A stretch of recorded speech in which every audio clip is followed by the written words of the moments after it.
Hello, welcome to Once Upon a Stitch Nook, and we are going to be doing a little sit and crochet and chat video. And I wanted to go over the topic of the biggest mistakes I see small businesses make, particularly when they're starting up their small business. And these are ones I either don't hear talked about at all or just not enough. And trust me, I've watched so many of these videos myself, so that's why I wanted to talk about these ones in particular. And to give you some context, I've been running my Etsy shop, Once Upon a Stitch Nook, for about 5 years. I also ran, I think, about 2 of those years, a uh, art business selling stationery, notebooks, and things like that. But switched to focusing mostly on the Once Upon a Stitch, and I'll probably make a video about the kind of pivot I'm doing in the direction with that. I've done a bit of print on demand. I can also talk about that in another video. And I got almost 2,000 sales by this point, and so I know something of what I'm doing. There's been ups and downs. I've switched focus on school and other things, mental health, over time, so not constantly working on it, but I have a good knowledge. And my mom has also run her own small businesses from home, so I have a lot of knowledge about how things work. And so, yeah, let's get into it. And the first one I see is particularly when people are really starting in, and if they aren't really familiar with packages, like sending packages or the postal system, they're often surprised or overwhelmed by how to go about that. So I definitely recommend you considering your product. Maybe it's a digital product. I'm going to be mostly focusing on physical small businesses in this video, but some of the things will apply regardless. But maybe they are small items, maybe they are bigger items, maybe they need extra protection than others. Maybe you have to send them in a box. Maybe it's like a kit or it's um, a gift box, or maybe it's something you can send in a bubble mailer. So look into those options and what works best for you. You'll want to know how much they typically weigh and what those costs will be. And this is kind of different depending where you are, also depending where you'll ship, if you're in Canada or the US, and if you're going to do worldwide or just within your country. And then I want you to get your average cost for if you get one or two items sold. That will kind of be your typical sale. And so, like in my case, it's about $4.60, so between $4 and $5. And then if I get a bigger sale, either a bigger item or several items, that'll come to 8 to 10, sometimes $12. So I have this range that I know I have. And so you can consider either you want a number that goes in between those two numbers. So when you're getting this smaller items, you're making some money that will compensate when you have to do those bigger shipping costs because of the bigger sales, but you're not getting those all the time. So you want something that will average out. Or what does really well kind of across if you're doing online sales is people love free shipping. Etsy loves free shipping, or you can offer, if you do bundle deals, to give free shipping. And so oftentimes if you are considering that you're fully or majorly going to be offering free shipping, you want to allot some, if not all of that shipping cost, including the packaging and everything, into your product. So say you're selling crochet plushies and it's this little crochet chicken plushie, and say between the time and the cost, it's you put it at $18 to $20, and then it would ship for, let's say, $4.50. You would put that into it, so you'd put it at, wait, what did I say? So let's say $25, including that, or again plus the packaging perhaps, but that will kind of be a few cents on that, so you can play with it a bit. um so something like that. So you kind of want to consider between those two options. If you do charge shipping, choose between your two major numbers that you kind of will fluctuate between, or offer free shipping and consider putting part or all of that cost into your product. Now on to the next big mistake I see is within marketing for kind of artists and small businesses. We love to be the artists, we love to be the makers, and we want to share our things with people. And obviously, if you're doing an online shop, you'll kind of do your social media, you do your Instagram, maybe you do some YouTube, maybe you do TikTok, Facebook, and all that. And what I've been noticing, and this is across the board, but this is majorly the current grounds right now for small businesses is you really can't just share or show your work and that be good enough. And I'm not even saying that the salesy pitches, but just like sharing a little bit of process, a little bit of that. There usually has to be something extra, and really have to actually be a content creator. Uh, Unfortunate to say, to make it. Now, not across the board. And some people, if like you have different factors than the average, I'm saying, if you are in a community that has a lot of small businesses that can carry your stuff in person, you have really a word of mouth in your hometown, that's a different case and you can do something different. You might not even need social media at that point. So, unless you're kind of a special case, I'm saying you need to know how to market yourself more than just kind of what you're making. And what I suggest is that you want to market a story. And there are two ways I see doing this. You can either make the story about yourself as the maker, if there's something interesting about what has started up your business, especially if it's something that you can show continues through the process of building your business, through the process of the making and things like that. If you have a connection to this to your grandparents, or if you had, if it's helps you process your mental health and you kind of insert that or insert little devotionals or things as you work, that could be interesting. But something interesting that you yourself are the story, that they care enough about you and watch you do the process, and then from there they want the products because it's associated with you, because you are the story that the items will then connect them to. Good examples of this are passionate Kelsie in the kind of crochet arena, and more in the art print arena, I think, is Leigh Ellexson. We really love watching them, seeing their life, seeing their vibe, and we kind of really are invested in them. And from them, we may like their work, but the reason we really buy their work is often because we like the maker so much and we want a piece of them. We want a piece of them into our life. So that's if you are the story. And if you kind of don't think you have a strong enough story, or you don't want to put out so much personal information or things of that sort, then make the products themselves a story. If you're doing pottery, that the pottery pieces have something reoccurring, or you always tell a story along with it. So when you see you making the pottery, there's a story for why it's there. I'm forgetting his name, but there's a designer who makes these beautiful cardigans. This guy, I can't remember his name, but I love when he kind of gives a breakdown for the piece, and then I'm very invested. It's a beautiful piece in and of itself, but because I know the story behind it, I am also very invested. And it can be also something like, what were some examples I put down? Katnipp Studio is one. She has like these little reoccurring little characters. She has her bumblebee character. She has her little gingerbread character, and other ones that kind of are reoccurring. And people want to see them in different seasons. They want to see them in different outfits.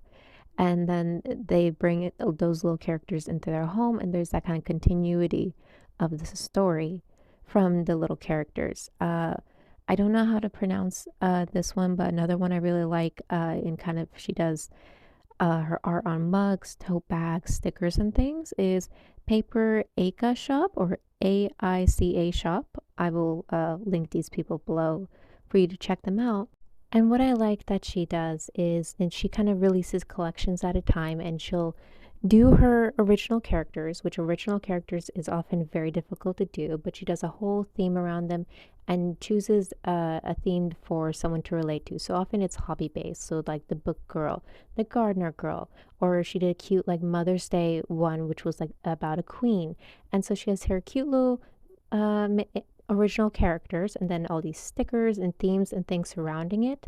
And so you become very familiar with her style, and then you don't mind that the character isn't you, because oftentimes when you're trying to get things relate to your hobby, you want to connect to it yourself. So often it's usually more text based, or like a Jane Austen based or something like that, but not necessarily an original character that you don't know. But when it's all packaged in the way that she does it, it really gives a good story through the products. And then she just comes out with several collections, and you kind of pick the ones you want, and you can disregard the ones you don't. But I thought that was very clever of her, and a great way to package and market it all together. So those are kind of stories through the products that you can do. And you can do all kinds of things, really brainstorm. You can get really creative in this area where you are more limited when it's your own story, when you have to market yourself. Look, how can your products add to a story that people want to be part of that story? Because right now, with a kind of art and AI and everything, like we're really taking a bit of a hit, and it's hard to make the case for why should people want our products? Why should they buy them? Because they're often at a higher cost. So I do encourage, when you're thinking of your marketing, and I am not great at this myself. This is more something I've really come to terms with recently, and I've identified through those who have been very successful that I am trying to do more of. But to keep in mind, your marketing is to sell an emotion, to sell a story in particular. So choose kind of which route you want to go with, and then build up your content from there. Now to the next mistake, and this one you have heard before, but I'm hoping I can present a few points that I don't see touched on as much. We know, due to our passion, we tend to, and often in experience, when we're kind of just starting up in our craft and in our small business, we underprice our work. And there can be strategy to that if you're really being methodical about it, about starting a lower threshold to get a few sales, get a few reviews, and then bring it up. But just due to we just love to make these things and then realize, oh, but if I actually paid myself what I ought to, there's no way anyone would pay for this. And so when you are a craftsperson, when you are an artist, you and you want to sell physical products. So it can be different if you want to do something digital or do something print on demand. But if you're going to make every single item, you need to strategize, what can you actually make in a time frame and in a material cost effective way. So in my case, I shoot for items and designs that are feasibly done within an hour or less, and I can feasibly sell those items. And then from there, I think, okay, and then since these are typically smaller items or items that, most crocheters or knitters can do, what will I make distinct about them to make them stand out? And it still has to be within the hour time frame, and materials have to be reasonably done that I can charge appropriately for it. So I do encourage you to really think of that when you're trying to decide on the products you're going to make and how you are going to price them, because it's really not a good long-term plan if you are considering doing this for a business or even just a side hustle. If you need to have a business mindset, you cannot you're kind of going to burn yourself out and be at a money loss essentially, or energy loss, or some valuable resource of yours is going to be at a high deficit if you continually keep your prices low. And again, along with pricing and a little more technical aspect, people often do not calculate everything. And when they eventually do, usually when they start to get a handle on some things and then go a little deeper, they're often shocked that actually there are more costs than they were aware of. So obviously, time and materials, those are the two we kind of go to. And then if you do in-person events, you'll have your booth fees. So you usually try to make that money back, but you kind of need to calculate that is going to be, you should kind of account for that cost into the pricing, similar like how you would do for shipping, that you want to account for that within pricing, either if you're charging the shipping or putting it into the product price. Then you have your platform fees if you're selling online, whether it's Etsy. Etsy has several different fees, whether you're using Shopify, wherever you're there typically are going to be fees wherever you host your products, and you want to know all of those fees and how they would cut, and you want to actually calculate them for each of your products. Then there are always going to be transaction fees. This in person as well. If you use a card reader, there are going to be transaction fees. As I mentioned, shipping, and then you also have your packaging, marketing, ads if you pay for those, and anything else that you can find. All of that is cost that if you aren't, you need to get paid for that somewhere, and it's usually through the product, maybe through another avenue you can do. Like if you do teaching on the side, you can recoup that way, but you need to really know what the numbers are. Otherwise, you're going to be realizing you're paying all these other things and you actually didn't make money where you thought you were. Um, you may even be at a loss. So do carefully check everything that goes into your product. You want to calculate all of it. And the last one I want to go over, and again, this is a bit of the money related, but also keeping in mind that you need that business mindset, is people often don't look into the taxes. And so this is off, and I mean this in several different ways. And this is going to be different for everyone. So I can't advise you. I'm not qualified to advise you, but I encourage you to do your research. For one, by the time tax season comes around, oftentimes you're going to kind of meet a threshold for your area that is going to require you to pay taxes. So be aware of what that threshold is. And in the meantime, you want to keep track of your receipts. You want to keep track if you're driving to events. You want to keep track of everything so you can deduct that and have that qualify as business expenses. But as well as when you are selling in person or if you're selling online, like Etsy takes care of certain taxes for you, but other platforms you use may not, and you may need to charge that and know to allot that for your state or wherever you are. It might be different in Canada, it might be different in the UK.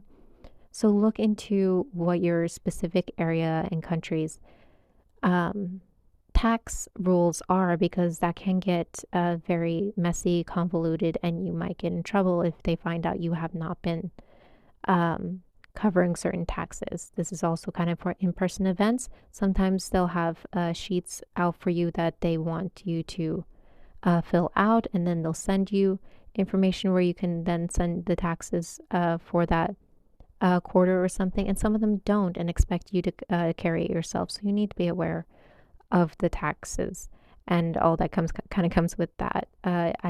It's not fun aspect of it, but it is very important. So I do encourage you to, in general, these are areas to research and plan ahead that I don't see talked about too often. And I do want to make sure that you know that these are some mistakes that can be quite a hefty cost. So you do want to look out for them and be aware of them.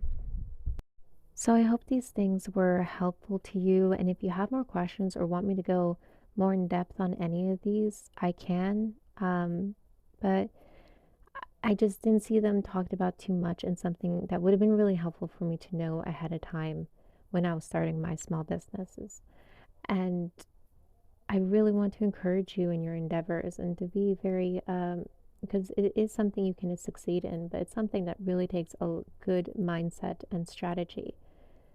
And strategy really being the word, you really need to use your, analytical mind for it, unfortunately, or include someone into your business who does. If you have a sibling who is very good at this sort of thing, maybe you can go into the venture together. But yeah, I want to encourage you in it, but there are just things to look out for, and these are some of them. I may drum up some other ideas later, because these were just ones that I remembered off the top of my head. But yeah, let me know if you have any other areas that you would like me to go into based on my past experience. I can go into that, and that would be a lot of fun. And I do want us to encourage each other. So if you are a small business, I would love to check you out, and I would love everyone else to check you out.